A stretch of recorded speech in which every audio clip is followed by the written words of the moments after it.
এই ভিডিওতে আমি তোমাদের সাথে শেয়ার করব what I it in a day. আজকে আমার 75 হার্ট চ্যালেঞ্জের ডে 11। সকালবেলা ঘুম থেকে উঠে উষ্ণ গরম জলে লেবুর রস খেয়ে আমি হাঁটতে চলে গেছিলাম।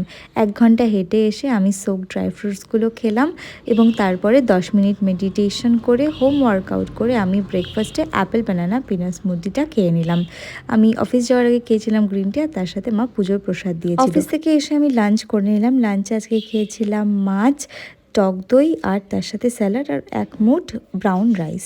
তারপরে আমি খেয়েছিলাম একটা ওয়াটারমেলনের কুলফি। তোমরা চাইলে আমি এই রেসিপি তোমাদের সাথে আইসক্রিমের একটা খুব হেলদি অল্টারনেটিভ। বিকেলবেলা আমি খেলাম গ্রিন টি, তার সাথে রোস্টেড মাখানা। তারপর আমি হাঁটতে গেছিলাম।